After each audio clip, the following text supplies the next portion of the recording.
Yeah, that's it. Depending on where you live, it's getting cold. That means it's soup season.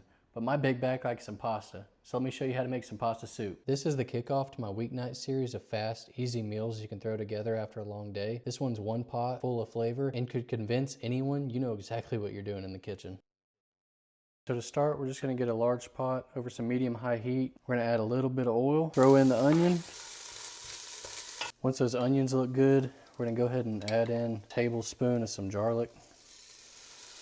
If y'all wanna cut up your own piece of garlic, you can, but this does it right here for me. Cook that for about another minute. Now we're going in with a half a pound of ground beef and a half a pound of sausage. You can go ahead and throw the seasonings in there, just some salt, pepper, and some Italian seasoning. All right, it's been about 10 minutes. We're gonna just go ahead and kind of move all this meat over. There's not too much grease in here, instead of trying to worry about draining it. I'm just gonna get a little bit of paper towel in here and kind of wipe it up. We got just a regular jar of marinara sauce. I'm using just Kroger brand, but you can put anything in here that you like. We've got a 28-ounce can of some crushed tomatoes.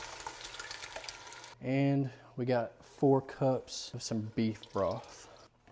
Just gonna stir all that around, make sure it's all good and combined.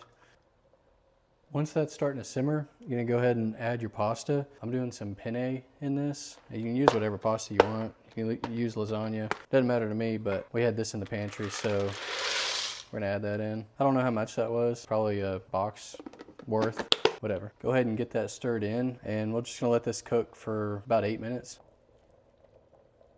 All right, we're on our last step here. See, I told y'all this was easy. We're gonna go ahead and reduce the heat to low. We're gonna add in our blend of cheeses here.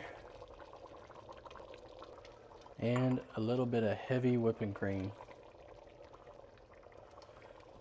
We're just gonna stir this in until them cheeses are fully melted. I've got a mix of mozzarella, Romano, and Parmesan. Hadn't even been a minute, and pretty much all that cheese is blended in real nicely. All right, it's time to go ahead and get some of this plated up. I gotta make sure I get a lot of meat in there. That's my favorite part. We're gonna go ahead and just throw a little bit of parsley here on the top, just to give it a little bit of color. Doesn't really do anything. I'm just trying to be fancy. And then you can't call it pasta if you don't throw some Parmesan on there too. Throw a little bit of bread in there, make this a complete meal.